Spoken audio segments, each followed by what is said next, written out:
বন্ধুরা, আপনারা শ্রাবণ মাসের সোমবারের ব্রত পালন করুন বা নাই করুন, কিন্তু অন্ততপক্ষে এই দিন এই খাবারটি এক কণা হলেও খাদ্য হিসাবে গ্রহণ করতে পারেন। তাহলে হু হু করে অর্থ আসবে আপনার জীবনে। বন্ধুরা, এটি আমি বলছি না, শিব পুরাণে স্বয়ং দেবাদিদেব মহাদেব বলছেন।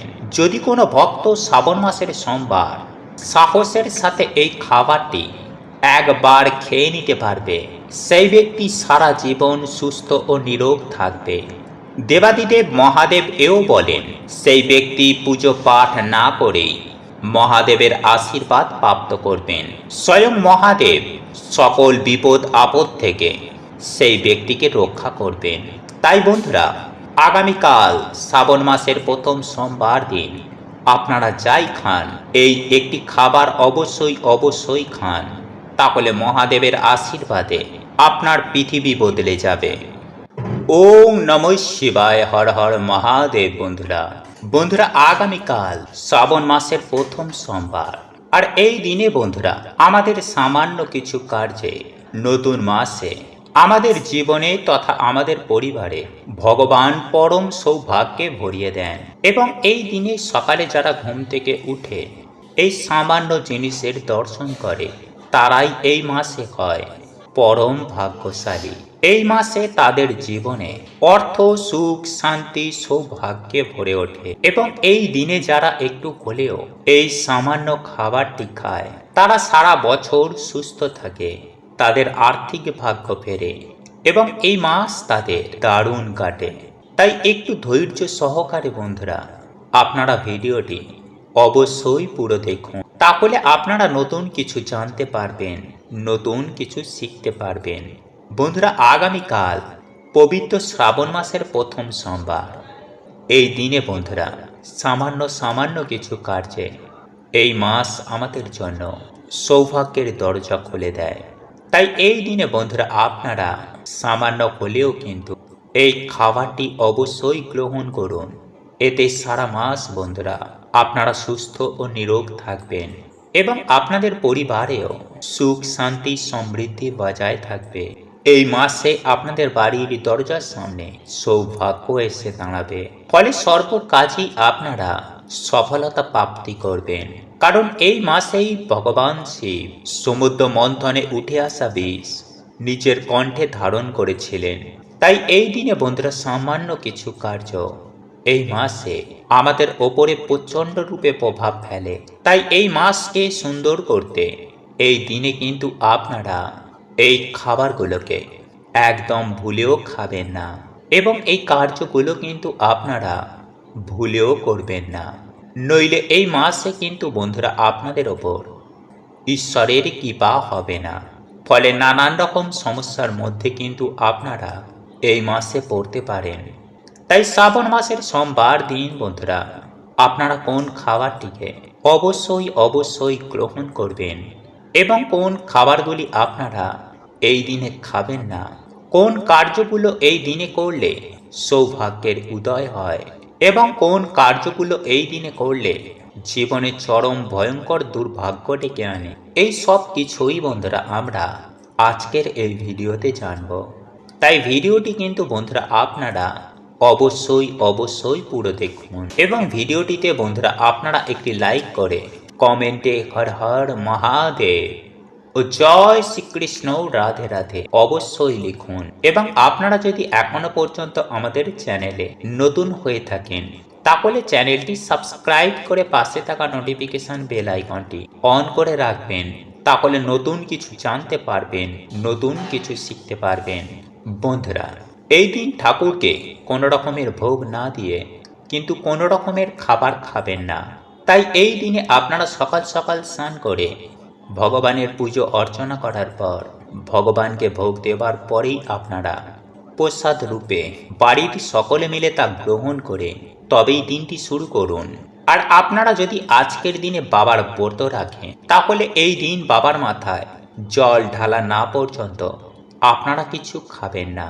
দ্বিতীয়ত বন্ধুরা, এই দিনে আপনারা সকালে ঘুম থেকে উঠেই স্নান করে আসার পর সূর্য নারায়ণ দেবকে কিন্তু জল অবশ্যই অর্পণ করুন।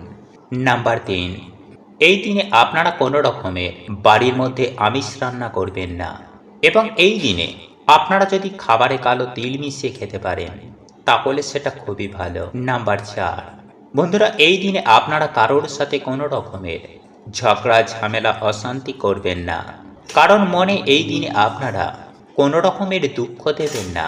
নাম্বার 5, বন্ধুরা এই দিনে যদি আপনাদের বাড়িতে কোনো গরিব দুঃখী অসহায় কোনো ব্যক্তি আসে বা কোনো ভিখারি আসে তাহলে ভুলেও বন্ধুরা তাদেরকে কিন্তু বাড়ি থেকে খালি হাতে ফেরাবেন না, কারণ বন্ধুরা মনে করা হয় যে এই দিনে কিছু দান করলে মানুষের বহু গুণ দুর্ভাগ্যের পাপের নাশ হয়ে যায়। তাই অবশ্যই বন্ধুরা আপনারা কিন্তু আপনাদের সাধ্য ও সামর্থ্য অনুযায়ী এই দিন কাউকে দান করুন। নাম্বার 6, বন্ধুরা এই দিনে আপনারা যতটা পারবেন পরিষ্কার পরিচ্ছন্ন থাকার চেষ্টা করুন। নোংরা জামা কাপড় এই দিনে কিন্তু ভুলেও পরবেন না। এই দিনে আপনারা কান্নাকাটি করবেন না, বাড়িতে অযথায় শোক পালন করবেন না। সকলের সাথে এই দিন ভালো ব্যবহার করুন এবং উৎসব রূপে এই দিনকে আপনারা পালন করুন। নাম্বার 7, বন্ধুরা এই দিনে বিশেষ করে মহিলারা আপনারা ভুলেও মাথায় সাবান শ্যাম্পু দেবেন না। গাছ নখ চুল দাড়ি এই দিনে আপনারা কিন্তু বাড়ির মধ্যে কাটবেন না। এই দিনে কোনো রকমের অশ্লীল কাজ আপনারা ভুলেও করবেন না। যতটা পারবেন এই দিনে আপনারা ভগবান শিবের নাম জপ করুন, পুণ্য অর্জনের কাজ করুন। নাম্বার 8, বন্ধুরা এই দিনে আপনারা ধুতরা ফল, আকন্দ ফুল, কলকে ফুল, নীলকণ্ঠ ফুল বা অপরাজিতা ফুল কোথাও দেখতে পান তাহলে তৎক্ষণাৎ একটি ফুল আপনারা তুলে নিন এবং এই ফুল আপনি আপনার বাড়িতে এনে দেবাদিদেব মহাদেবের চরণে নিবেদন করে আপনারা আপনাদের মনস্কামনা জানান। তাহলে দেখবেন দেবাদিদেব মহাদেবের আশীর্বাদে রাতারাতি আপনাদের মনস্কামনা পূর্ণ হয়ে যাবে। এইবার আমি আপনাদেরকে জানিয়ে দেব যে শাস্ত্রের বিধিবিধান অনুসারে এই শ্রাবণ মাস চলাকালীন যে খাবারগুলি খাওয়া মোটেও উচিত নয়। বন্ধুরা আমি সবার প্রথমেই যে খাবারটির কথা বলবো তা হলো কাঁচা দুধ। হ্যাঁ বন্ধুরা, কারণ আপনারা প্রত্যেকেই জানি যে শ্রাবণ মাসটি কিন্তু বর্ষাকালের অন্তর্ভুক্ত একটি মাস এবং এই বর্ষাকালে কাঁচা দুধে অত্যন্ত পরিমাণে ব্যাকটেরিয়া খুব দ্রুততার সঙ্গে বৃদ্ধি পায়। আর আপনারা যদি এই বর্ষাকালে কাঁচা দুধ পান করেন তাহলে কিন্তু বৈজ্ঞানিক দৃষ্টিভঙ্গিতে আপনাদের শারীরিক সমস্যা বা পেটের সমস্যা দেখা দিতে পারে। আবার অন্যদিকে আমাদের হিন্দু শাস্ত্র বলছে প্রচুর পরিমাণে ব্যাকটেরিয়া দুধের মধ্যেই তৈরি হয় বলে সেহেতু দেবাদিদেব মহাদেবের মাথায় এই কাঁচা দুধ নিবেদন করা হয়। বন্ধুরা এই দুধ দেবাদিদেব মহাদেবের অত্যন্ত প্রিয় হলেও মানুষের শরীরের জন্য কাঁচা দুধ সেবন করা একদমই ভালো নয় এই শ্রাবণ মাসে। বন্ধুরা বহু প্রাচীন কাল থেকেই এই শ্রাবণ মাসে কাঁচা দুধ কিন্তু দেবাদিদেব মহাদেবের মাথায় নিবেদন করা হয় এবং এই দুধ দিয়ে ওনার অভিষেক করা হয়। সুতরাং আপনারা কোনো পরিস্থিতিতে এই কাঁচা দুধ কিন্তু শ্রাবণ মাসে গ্রহণ করবেন না, এতে ভালো আপনাদেরই হবে। বন্ধুরা এরপর তৃতীয় যে খাবারটি আপনাদেরকে জানিয়ে দেব বা শ্রাবণ মাসে খেতে বারণ করব সেটি হলো বেগুন বা কোনোরূপ শাক জাতীয় খাবার। আগে হ্যাঁ বন্ধুরা, আপনারা কিন্তু এই শ্রাবণ মাস চলাকালীন ভুল করেও লাল শাক বা বেগুন মুখে তুলবেন না। বন্ধুরা বৈজ্ঞানিক দৃষ্টিভঙ্গিতে যেহেতু বিপুল পরিমাণে ছত্রাক বা ব্যাকটেরিয়ার জন্ম হয় এই শাক সবজির ওপর এবং এই বেগুনের মধ্যে, বিশেষ করে শ্রাবণ মাসে এই বর্ষার মাসে এই জিনিসগুলো কিন্তু মোটেও শরীরের জন্য খুব একটা উপযুক্ত নয়। বন্ধুরা এই খাবারগুলি শ্রাবণ মাসে গ্রহণ করলে আপনাদের শারীরিক দিক থেকে চরম ভয়ঙ্কর সমস্যায় পড়তে হবে, যার ফলে আপনাদের কর্মক্ষেত্রে ক্ষতি হবে। শরীর খারাপ থাকলে মন মেজাজ খারাপ হয়ে যাবে, ঈশ্বর বা ভগবানের প্রতি ভক্তি আসবে না, সব কাজে অলসতা বা আপনাদের শরীর খারাপের জন্য আপনারা কিন্তু আপনাদের ইম্পর্টেন্ট কাজগুলিকে মিস করে যাবেন। এছাড়াও বিভিন্ন রকম শারীরিক সমস্যা বা মানসিক সমস্যা থাকলে এই সব সমস্যায় আপনারা খুব তাড়াতাড়ি জড়িয়ে পড়বেন।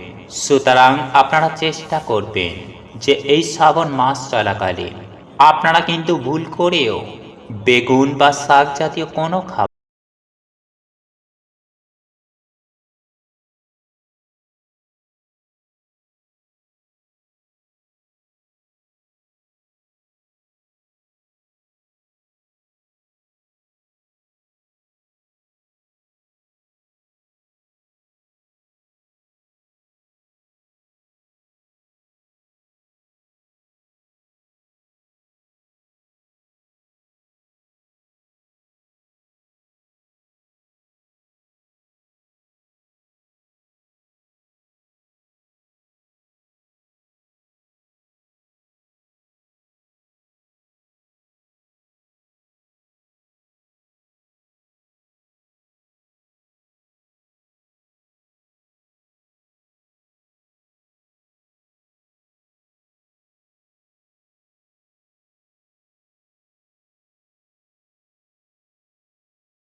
যদি কোনো কন্যা সন্তানকে দান করা যায় তাহলে জীবনে কখনো এই তিনটে জিনিসের আর অভাব থাকে না।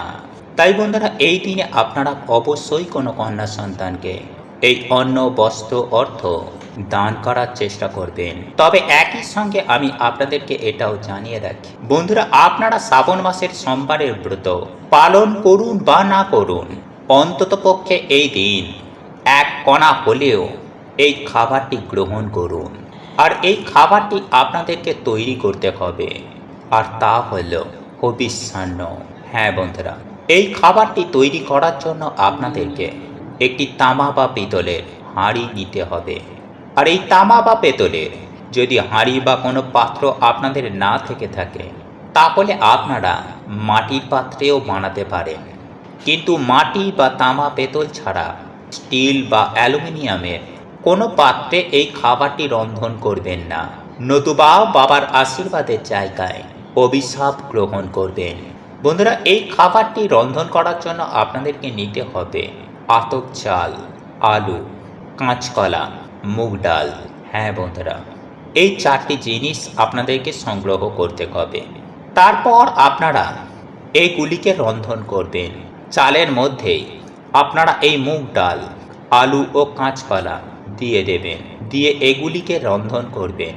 আলু ও কাঁচকলা সেদ্ধ হয়ে গেলে এগুলিকে আলাদাভাবে মেখেও আপনারা খাদ্য হিসাবে গ্রহণ করতে পারেন।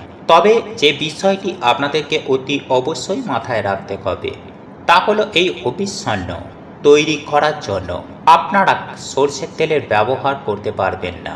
হ্যাঁ বন্ধুরা, আপনারা কোনো রকমের কোনো তেল ব্যবহার করতে পারবেন না।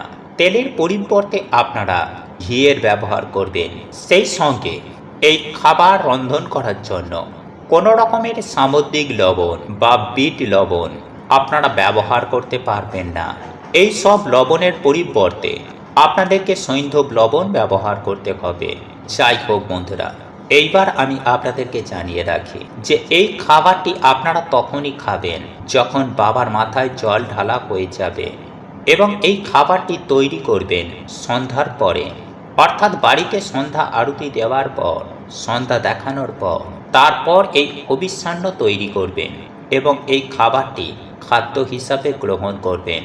তাহলে দেখবেন দেবাদিদেব মহাদেবের আশীর্বাদে ও বাবার কৃপায় আপনারা সারা বছর সুস্থ ও নিরোগ থাকবেন। ঠিক তেমনই আপনার জীবনে তথা আপনার সংসারে হু হু করে অর্থ আসবে দেবাদিদেব মহাদেবের আশীর্বাদে। ওম নমঃ শিবায়। হর হর মহাদেব। প্রভু আপনাদের সকলের মঙ্গল করুক। আপনারা সকলেই সুস্থ থাকবেন, ভালো থাকবেন। নমস্কার, ধন্যবাদ।